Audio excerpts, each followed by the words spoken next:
अस्सलाम वालेकुम नाज़रीन, आप यूट्यूब चैनल देख रहे हैं। मैं इमरान खान। जितने लोग मुराद सईद की गिरफ्तारी की खबर पे बाहर निकल आए, मुराद सईद कौन है? एक नौजवान है, 2 दफ़ा का एक पार्लियामेंटेरियन है, ना कोई सियासी बहुत बड़ा ख़ानदान है, ना कोई बहुत ज़्यादा दौलत है, ना कोई बहुत बड़े ख़ानदान का आदमी है।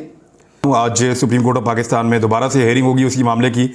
मेरे ख्याल में सुप्रीम कोर्ट ऑफ पाकिस्तान जितना इस मामले को तवालत देती चली जाएगी, उतना ज़्यादा सुप्रीम कोर्ट ऑफ पाकिस्तान के ऊपर हर्फ आएगा। आइन और कानून के मुताबिक फ़ैसला दें। ये बड़ा लंबा खेल हो गया है। पहले 30 अप्रैल की तारीख दी गई और 10 तारीख पहले आई, फिर 30 अप्रैल की तारीख आई, फिर 14 मई की तारीख आई। अब क्या सुप्रीम कोर्ट ऑफ पाकिस्तान एक नई तारीख देगी? और क्या कंसेंसस पैदा करना सुप्रीम कोर्ट ऑफ पाकिस्तान की जिम्मेदारी है? ये सियासतदानों का काम है। अगर वो नहीं कर पा रहे तो आइन और कानून के मुताबिक सुप्रीम कोर्ट फैसला दे। मैंने अवामी राय ली थी तो 98% लोगों ने यही कहा था कि सुप्रीम कोर्ट ऑफ पाकिस्तान को मुज़ाकरात करवाने की बजाय आइन पर अमल दरामद करवाना चाहिए। तो सुप्रीम कोर्ट उसी तरफ बात ले जाए तो अच्छी बात है। और एक साथ इलेक्शन करवाना है तो तमाम पॉलिटिकल पार्टीज़ कोई लायामल निकाल कर दें। 3 अदवार के अंदर, यानी 3 दौर हुए मुख्तलिफ बातचीत किए, उसमें कोई बात नहीं बनी। और अगर सुप्रीम कोर्ट दोबारा कहती है फिर बैठ जाएं, फिर बातचीत करें, तो क्या गारंटी है कि उसके अंदर बातचीत हो जाएगी और कोई बात बन जाएगी? क्योंकि इमरान खान साहब ने बड़े माकूल मुतालबात किए हैं। दूसरी जानिब पीडीएम की जमातें जो चाहती हैं वो तो मामला फिर वहीं चला जाएगा। और वो तो ऐसा लगता है कि सिर्फ टाइम गेनिंग टैक्टिसेस हैं, कि वक्त ज़ाया करने के बहाने। और इमरान खान साहब ने फिर अपनी हुकूमतें क्यों ख़त्म की? अगर 90 दिन के अंदर उनको इलेक्शन नहीं मिलने थे तो 90 रोज़ के अंदर उनको इलेक्शन तो मिलने चाहिए। ये तमाम आइनी और कानूनी माहिरीन का इसके ऊपर कंसेंसस है, इत्तफाक है। लिहाजा ये इलेक्शन 90 रोज़ में होने चाहिए थे, अब 90 रोज़ से ऊपर नहीं चाहिए और उनके ऊपर कानूनी कार्रवाई भी होनी चाहिए ताकि 90 रोज़ से ऊपर होने को जस्टिफाई किया जा सके। और ये कार्रवाई किसने करनी है? सुप्रीम कोर्ट ऑफ पाकिस्तान ने करनी है। शहीद अरशद शरीफ के बारे में जो प्रोग्राम हुआ उस पर अभी दोबारा भी बातचीत चल रही है। ख़ास तौर पर मेरे लिए भी बड़ा सरप्राइजिंग था कि वहाँ हुकूमती नुमाइंदे से पैसे मांगे गए। और ये वो लोग हैं जो शहीद अरशद शरीफ के मौक़िफ़ पर और शहीद अरशद शरीफ की शहादत के ऊपर इवन मजाक उड़ाते रहे हैं। उनके पाकिस्तान से बाहर जाने के ऊपर उनको ताने देते रहे हैं और उनके ऊपर जुमले कसते रहे हैं। और बाद में ये आ गए हैं शरीके गम होने के लिए। तो एक्चुअली ये शरीके गम होने के लिए नहीं आते, ये अपनी गंदी सियासत करने के लिए आते हैं। और उनसे पैसे मांगा जाना मेरे लिए भी बहुत मायूब बात थी। बल्कि मेरे साथ जो एक जर्नलिस्ट बैठे हुए थे, मैंने उनसे ये भी कहा था कि हम डिजिटल मीडिया वाले आपको इतने पैसे इकट्ठे करके हर साल दे देते हैं, आप इनसे मांगकर इस मौके पर शर्मिंदा ना करें। और वो जो साहब वहाँ बैठे हुए थे वो इस बात की गवाही देंगे कि मैंने उन्हें ये ऑफ़र की थी और मैंने उन्हें ये कहा था। अब अरशद शरीफ साहब वाले मामले में कुछ चीज़ें ऐसी हैं जो मुझे लगता है कि अब होनी चाहिए। देखिए, मैं तो किसी टीवी चैनल से अब वाबस्ता नहीं हूँ और वाबस्ता रहने भी नहीं दिया गया, और ऐसा कोई स्ट्रक्चर नहीं है जिसके अंदर अब ये काम करें। लेकिन एयर बाय न्यूज़ ये काम कर सकता है और मैं गुजारिश करूँगा कि वो ये काम ज़रूर करें। ख़ासतौर पर अम्माद यूसुफ साहब, उन्होंने बड़े ज़ोरदार तरीके से आवाज़ उठाई है शहीद अरशद शरीफ के लिए और उनकी फैमिली की आवाज़ भी बने हैं। हर जगह पे उन्होंने हिम्मत बंधाई है और वो काम कर भी रहे हैं इस बारे में। मेरी उनसे गुजारिश है कि जिन 16 अफराद ने शहीद अरशद शरीफ के ऊपर FIRs करवाई हैं, उनके बारे में उस दौर में कोई डाटा आया था। इन लोगों की तस्वीर, इनका बैकग्राउंड और इनके इंटरव्यूज़ या इनके इलाकों के अंदर पूरी इंफॉर्मेशन इकट्ठी की जाए। अगर शहीद अरशद शरीफ की मैयत का मजाक उड़ाया जा सकता है और उनकी ज़ख्मी मैयत की तस्वीर जो हैं उसको पब्लिक किया जा सकता है सिर्फ खौफ व हरास फैलाने के लिए और सबको निशान इबरत बनाने के लिए या तकलीफ देने के लिए उनके प्यारों को, तो फिर इन लोगों की तस्वीर भी टीवी पे चलनी चाहिए और उनको बेनकाब किया जाना चाहिए। ARY को चाहिए कि इन 16 बंदों की तस्वीरें, इनके पूरे प्रोफाइल और इलाकों के साथ, और इनका जो कारोबार, जो धंधा है जो ये करते हैं, अक्सर इनमें से मनशियात फरोश हैं या मनशियात के आदी हैं, इन लोगों को जो है वो एक्सपोज करें और टेलीविजन के ऊपर सामने लेकर आए। और ARY ये कर सकता है, उनका नेटवर्क है, हर शहर के अंदर उनके नुमाइंदगान मौजूद हैं। और इनके लिए भी फिर पाकिस्तान की ज़मीन तंग होनी चाहिए ना। ये तो नहीं हो सकता कि सिर्फ शहीद अरशद शरीफ के लिए हमारे लिए पाकिस्तान की सरजमीन तंग हो जाए और जो लोग मुकदमात करवा रहे हैं उनको एक्सपोज ना किया जाए या उनको बेनकाब ना किया जाए, बल्कि अब इन लोगों के चेहरे पाकिस्तानियों को दिखाए जाने चाहिए। मैंने एक बात की थी इस कॉन्फ्रेंस में और मैंने ये कहा था कि सियासतदानों की कोई औकात नहीं है कि वो मारें मीडिया को। एस्टेब्लिशमेंट मारती है जब उनके मफादात के खिलाफ जाता है मीडिया तो। हाँ, लेकिन एक बात है जो अहमद मीर साहब ने वहाँ की थी और वो बात ठीक है कि सियासतदान उनके आला कार बनते हैं। जितने आला कार ये हुक्मरान बने इतना कोई भी नहीं बना। यानी मुझे अच्छी तरह याद है कि इमरान खान साहब के दौरे हुकूमत में कुछ वाकयात पे उन्होंने ये भी कहा कि मैं इसकी इंक्वायरी करवाऊंगा, और उन्होंने वाकयात को ओन नहीं किया। लेकिन मौजूदा हुकूमत तो ओन करती है, ढिठाई और बेशर्मी के साथ बैठ के प्रेस कॉन्फ्रेंसें करती है। तो इनसे ज्यादा बूट पॉलिश के चक्कर में किसी ने इस फस्तायत को ओन नहीं किया या उसको अपने लिए तमगा नहीं समझा जितना इस हुकूमत ने गन डाला। सहूलतकारी तो ये करते हैं, लेकिन एक्चुअली ये इस काबिल नहीं होते। ये एक्चुअली एस्टेब्लिशमेंट का खेल होता है, जिस गंदे खेल का ये सहूलतकारी करके हिस्सा बनते हैं, क्योंकि फिर वो इनके लिए सहूलतकारी करते हैं इनके गंदे खेल के अंदर। मोहम्मद मालिक साहब की एक बात के ऊपर बड़ी हैरत हुई, उन्होंने जनरल रिटायर फैज हमीद का नाम ले लिया था कि उनके साथ कोई अरशद शरीफ साहब के इशूज़ चल रहे थे, और इस पर तमाम सहाफ़ी जो वहाँ मौजूद थे, जो खासतौर पे शहीद अरशद शरीफ के दोस्त थे, उनको बड़ी हैरत हुई थी कि ये बात कहाँ से आ गई, क्योंकि उस वक्त तो जनरल फैज हमीद DGISI भी नहीं थे। हाँ, एक बात है जो मैं वहाँ कहना चाहता था, लेकिन माहौल ऐसा बन गया कि दो हमारे सीनियर ऑफिसर्स ने एक प्रेस कॉन्फ्रेंस की थी जिस वक्त शहीद अरशद शरीफ की मैयत उनके घर पे पड़ी हुई थी और नमाज जनाजा की तैयारी की जा रही थी। तो नमाज जनाजा से बिल्कुल पहले सहाफ़ियों को बुलाकर एक प्रेस कॉन्फ्रेंस की थी। दो नहायत सीनियर ऑफिसर थे, DGISI और DGISPR, और उसकी वजह से बहुत सारे सहाफ़ी नमाज जनाजा में शिरकत भी नहीं कर पाए थे। तो ये जो दो ऑफिसर्स थे, उसके बाद इन्होंने कभी इस पर बात नहीं की और उस वक्त इन्होंने कुछ दावे किए थे। तो मैं ये चाहता हूँ कि वो हाज़िर ड्यूटी हैं, वो अब हमें बता दें। हमारे पास बहुत सारे सवालात हैं, क्योंकि बहुत टाइम गुजर गया है, बहुत सारी इंक्वायरी हो गई है, बहुत सारी इन्फॉर्मेशन गैदर हो गई होगी। तो हम जानना चाहते हैं कि एक्चुअली उनके पास क्या इन्फॉर्मेशन है, इकट्ठा किया है कि शहीद अरशद शरीफ को कैसे मारा गया और कौन लोग रिस्पॉन्सिबल हैं। क्योंकि उस वक्त उनका एक मौक़िफ़ था, वो बाद में उसके ऊपर बहुत सारी अलग किस्म की खबरें आई। तो वो किस नतीजे पर पहुंचे हैं, क्योंकि उनका बड़ा कंसर्न था और उन्होंने कुछ वादे किए थे, तो वो वादे पूरे अब करने का वक्त है, और वो बताएं कि किसने शहीद अरशद शरीफ को मारा था और उनके पास क्या इन्फॉर्मेशन है।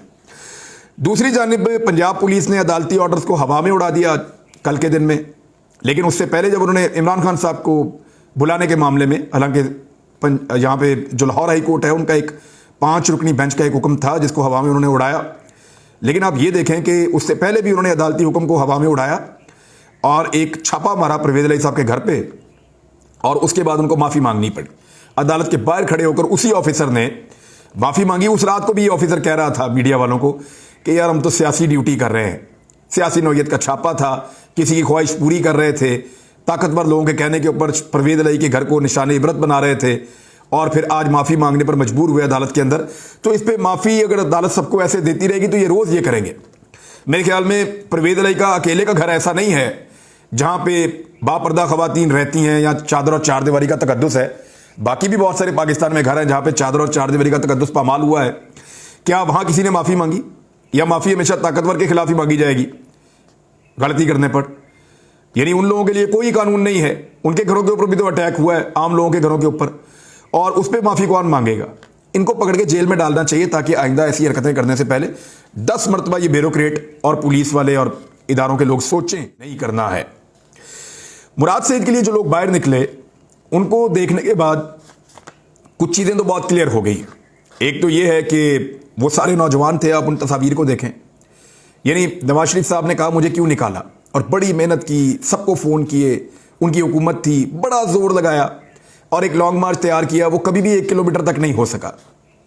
एक मुनासिब छोटा सा लॉन्ग मार्च था, और वो मंदरा के करीब इतनी कम गाड़ियां रह गई कि नवाज शरीफ साहब ने वहां पे 100 की स्पीड पे लॉन्ग मार्च को भगाकर गुजरात पहुंचने में आफियत समझी। ये हालात थे। गुजरावाला में थोड़े से लोग इकट्ठे हुए, फिर आगे जाके फिर कम हो गए, और लाहौर में जाके ठुस हो गया। मुझे क्यों निकाला मार्च? क्योंकि मार्च ही बहुत अजीबोगरीब था। भाई हुकूमत आपकी इस्लामाबाद में खत्म हुई है, आप इस्लामाबाद से वापस अपने घर चले गए मार्च लेके। ऐसे नहीं होता मियां साहब, आपको लाहौर से इस्लामाबाद जाना था मार्च लेकर, या रावलपिंडी जाना था, जिन पे आप इल्ज़ाम लगा रहे थे। आपने इल्ज़ाम लगाया रावलपिंडी इस्लामाबाद वालों पे, और मार्च लेकर आप चले गए लाहौर वापस। तो उसमें लोग भी उसी तरह आए थे। लेकिन मुराद सईद के साथ जो लोग निकले हैं उसके, यानी नवाज शरीफ कई दफ़ा गिरफ्तार हुए, आसिफ अली जरदारी गिरफ्तार हुए, और बहुत सारे रहनुमा गिरफ्तार हुए। उनकी गिरफ्तारी पे भी इतने लोग कभी बाहर नहीं निकले। लोग मुराद सईद की गिरफ्तारी की खबर पे बाहर निकल आए। मुराद सईद कौन है? एक नौजवान है, 2 दफ़ा का एक पार्लियामेंटेरियन है, ना कोई सियासी बहुत बड़ा ख़ानदान है, ना कोई बहुत ज़्यादा दौलत है, ना कोई बहुत बड़े ख़ानदान का आदमी है। मरियम नवाज इतने ज़्यादा लोगों को बाहर निकाल सकती हैं? क्या ये सारी जमातें निकल के ये कर सकती हैं जो मुराद सईद के लिए लोगों ने खुद किया? बहुत बड़ी तादाद में। ड्रोन से फुटेजेस देखे हैं मैंने कि हर तरफ गाड़ियां ही गाड़ियां थी और लंबी कतारें थी गाड़ियों की। बहुत बड़ी तादाद में नौजवान निकले हैं खैबर पख्तूनख्वा में। तो इसका मतलब ये है कि कीमे वाला नान या बिरयानी की ज़रूरत नहीं है नौजवानों को। नौजवान पाकिस्तान का कंट्रोल ले रहे हैं। मेरे ख्याल में नौजवानों को पाकिस्तान का कब्जा आप दे देना चाहिए। और ये जो गिरफ्तारी और ये जिद दे कि हर हाल में इस आदमी को हमने पकड़ना है, ये काम नहीं करेगा। अली अमीन गंडापुर वापस कहाँ गया छूटने के बाद? सीधा जमान पार्क इमरान खान के पास। वहाँ लोगों ने नारे लगाए, उसने खुद खड़े होकर इमरान खान के लिए नारे लगवाए। वो जाएगा और फिर इमरान खान के साथ खड़ा हो जाएगा। इससे हासिल क्या हुआ? सिर्फ एक हुकूमत तब्दील कर देगी आज़ाद कश्मीर के अंदर। वो इमरान खान वज़ीर आज़म अगर बन गया या उसकी हुकूमत आ गई तो वापस आ जाएगी हुकूमत। इससे हासिल क्या हुआ? कुछ भी हासिल नहीं हुआ। मुराद सईद की गिरफ्तारी से नफरत में इजाफा होगा, इससे खौफ में इजाफा नहीं होगा। और ये ताकतवर लोगों की आंखों में खुटक रहा है ये शख्स। वो इसलिए कि ये अमन मांगता है और इंसाफ मांगता है, अपना हक मांगता है। आज कबायली और पश्तून नौजवान उसके साथ कंधा लगाकर खड़े हैं और उसको अपना लीडर मानते हैं, एक नौजवान को। तो नौजवानों को पाकिस्तान का कब्जा दे देना चाहिए। उधर शहबाज शरीफ साहब का बड़ा पुरतपाक इस्तकबाल हुआ बरतानिया में और शहबाज शरीफ साहब ताजपोशी के लिए पहुंच गए हैं। इंडियन वज़ीर आज़म नहीं जा रहे, मोहम्मद बिन सलमान नहीं जा रहे, उर्दगान नहीं जा रहे, जो बाइडन नहीं जा रहे, मोदी भी नहीं जा रहे, नेपाल का वज़ीर आज़म भी नहीं जा रहा, ईरान को बुलाया ही नहीं है, अफगानिस्तान भी फारग। लेकिन शहबाज शरीफ साहब को जाना है और उनको जाकर हाज़िरी लगवानी है। चाहे उधर कोई फौत हो जाए, चाहे किसी की सालगिरह हो, चाहे कोई पैदा हो जाए, चाहे कोई वहाँ पे जो है वो उसकी ताजपोशी हो रही हो। मोअज़्ज़म अहमद ख़ान है जो काबिल ज़िक्र आदमी है और हमारे पाकिस्तानी ऑफिसर हैं जिन्होंने शहबाज शरीफ को वहाँ पे रिसीव किया। सबसे अहम ऑफिसर पाकिस्तानी मोअज़्ज़म अली ख़ान साहब हैं, वहाँ पे एयरपोर्ट पे रिसीव किया। और दूसरी जानिब शहबाज शरीफ को लेने के लिए फॉरेन मिनिस्टर भी नहीं था, फॉरेन सेक्रेटरी भी नहीं था, बल्कि फॉरेन सेक्रेटरी ने भी आगे अपना एक नुमाइंदा भेजा था कि ये बंदा ऑफिस का है, चलो ये फारग है, आज इसको भेज देते हैं। तो शहबाज शरीफ साहब का जनाब इस्तकबाल हो गया वहाँ पे। अब अंदाज़ा करें कि इस किस्म की सूरत हाल में यानी एक गोरा होना चाहिए बस, और शहबाज शरीफ को उसने रिसीव किया। शहबाज शरीफ साहब वहाँ पहुँच गए हैं। ये रोज़ रोज़ आप मुँह उठाकर जाएंगे तो लोग आपकी इतनी इज्जत करेंगे ना जितनी आपकी हो रही है। पूरा टब्बर आपका वहाँ बैठा हुआ है, उन्हें पता है कि आपने इधर ही आना है बार बार, तो वो आपकी इज्जत भी नहीं कर रहे। याद है इमरान खान साहब गए थे तो उनका वज़ीर आज़म खुद सेल्फियाँ बना रहा था और वहाँ के लोग इमरान खान को इज्जत भी दे रहे थे। अब रोज़ जाना, बार बार जाना, वो भी बेचारे कहते होंगे क्या हम इसका इस्तकबाल करें बार बार। और पाकिस्तान को जिस तरीके से इन्होंने कहा कि बैगर्स आर नॉट चूजर्स, तो फिर ऐसे ही इस्तकबाल होते हैं। उधर बिलावल इंडिया में है और इंडियन मीडिया जो है वो लगातार पाकिस्तान की बंजी ठोक रहा है। मैं आपको ये क्यों कह रहा हूँ मैं आपको बताता हूँ। और ये बिलावल ने बेइज्जती करवाई है।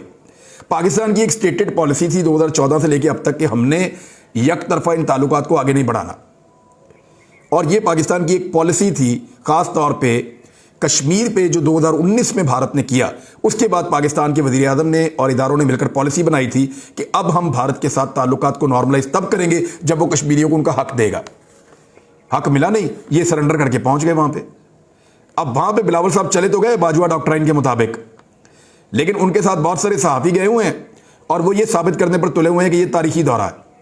यानी बिलावल किसी के पास से गुजर जाए तो मुज़ाकरात कामयाब हो जाते हैं, किसी को हाथ मिला लें तो बड़ी कामयाब मीटिंग हो जाती है। यानी इस किस्म की रिपोर्टिंग वहां से अब की जा रही है। खड़े होकर हाथ मिलाया, दो जुमले बोले, बड़ी ज़बरदस्त मीटिंग हुई फलां वज़ीर ख़ारजा के साथ, पास से गुजर गया और गुजरते ही जनाब कामयाब मुज़ाकरात हो गए, अब ये फलां डील होगी, फलां डील होगी। इस किस्म की रिपोर्टिंग हो रही है। और मुझे लगता है हमारे जो सहाफ़ी वहाँ पे गए हैं वो वज़ीर ख़ारजा के बारे में खबरें देने के अलावा भारत की सियाहत को भी गवाह के अंदर खासा प्रमोट कर रहे हैं और तवज्जो उस तरफ है। बिलावल खुद भी अपने एक बयान में पहले में यही कहते हैं कि खाना शाना हम वहाँ खाएंगे और वज़ीर ख़ारजा का वहाँ पे खाना है। और भारतीय मीडिया ने इसका बड़ा मजाक उड़ाया। शाह मोहम्मद कुरैशी ने जब छोड़ा था रेमंड डेविस वाले इशू के ऊपर, तो हिना रब्बानी खर ने एक दौरा किया था। वो दौरे में फिर भी पाकिस्तान की कुछ इज्जत हुई थी और हिना रब्बानी खर को अच्छी नज़रों से देखा गया था। लेकिन बिलावल के मामले में तो भारतीय मीडिया ने हद कर दी है और भारतीय मीडिया को यह मौका देने वाला कोई और नहीं, पाकिस्तान खुद है। एक और प्रोपेगेंडा किया जा रहा है पाकिस्तान की मीडिया पर और कुछ लोगों को इस पर लगाया गया है कि मुराद सईद को खुदा न खास्ता कत्ल किया जाएगा और कत्ल करने के बाद इल्ज़ाम लगा दिया जाएगा मुखालिफिन पर और ये पाकिस्तान तहरीक इंसाफ के अंदर फैसला हो गया है और इसके बाद जी ये कहा जा रहा है कि पाकिस्तान के अंदर एक आग लग जाएगी। और मेरी बात सुने, अवाम इतने बेवकूफ़ हैं। जो पॉलिटिकल पार्टी इलेक्शन चाह रही होती है वो कभी लड़ाई नहीं चाहती। जो सियासी जमातें इलेक्शन नहीं चाहती वो लड़ाई चाहती हैं। एक सियासी जमात जिसको इलेक्शन सूट कर रहा है, वो अवाम में मकबूल है, सबको पता है कि वो 2/3 अक्सरियत से ज़्यादा ले लेंगे, वो क्यों लड़ाई चाहेगी? और वो क्यों खून खराबा चाहेगी? लॉजिकल बात है। और जो पॉलिटिकल पार्टी बदतरीन तरीके से इलेक्शन हार गई हैं, जो इलेक्शन से लगातार भाग रही हैं, वही चाहेंगी कि मुल्क में लड़ाई हो, अनारकी हो, खून खराबा हो और इलेक्शन ना हो पाकिस्तान में। तो अब आप बताएं कि अगर किसी शख्स को कत्ल किया गया या कोई ऐसी वारदात हुई तो उसके लिए जिम्मेदार कौन होगा? लॉजिकल चीज करें ना आप। दूसरा, मुराद सईद पिछले कई दिनों से है ही उनके पास, वो इमरान खान साहब के साथ रहता है, उनका ख्याल रखता है, खासतौर पर जब वो निकलते हैं तो वो सिक्योरिटी का बंदोबस्त भी करता है। तो ऐसे आदमी को उसी से खतरा बता रहे हैं, हद हो गई वैसे। और ये वो आदमी है जो इमरान खान के ऊपर जान निछावर करता है और वो अपने मुंह से कह रहा है, बार बार बता रहा है कि उसकी जान को किससे खतरा है, बार बार कह रहा है कि उसकी जान को किससे खतरा है। इवन वो लिखकर भी दे रहा है और उसने बाकायदा ट्विटर के ऊपर बार बार लिखकर बताया कि इस किस्म के मैसेजेस मुझे आ रहे हैं, और वो मैसेज उसने शेयर भी किया है पश्तो के अंदर, जो मैंने आपको पढ़ के सुनाया था। तो सब जानते हैं कि मुराद सईद की जान को किससे खतरा है। एक तरफ दहशतगर्द उसकी जान पे पड़े हुए हैं और दूसरी तरफ पाकिस्तान के अंदर एस्टेब्लिशमेंट उसके खिलाफ हो चुकी है और उसकी गिरफ्तारी के लिए इकदाम किए जा रहे हैं। बहरहाल खैबर पख्तूनख्वा के लोग जैसे उसके साथ खड़े हुए हैं मुराद सईद के साथ, मुझे ऐसा लगता है कि पाकिस्तान तहरीक इंसाफ को जो नए और बड़े लीडर्स मिल रहे हैं आने वाले वक्त में, उनमें से एक तगड़ा लीडर मुराद सईद होगा। और अल्लाह ताला जो है वो अपनी मेहरबानी करे, इस किस्म की चीज़ें जो हैं, या फस्तायत या कत्लो गारतगिरी या खून खराबा, वो कभी भी किसी भी मुल्क के लिए बेहतर नहीं होता। अब तक के लिए इतना ही। अपना ख्याल रखिएगा, अपने इस चैनल का भी। अल्लाह हाफिज़।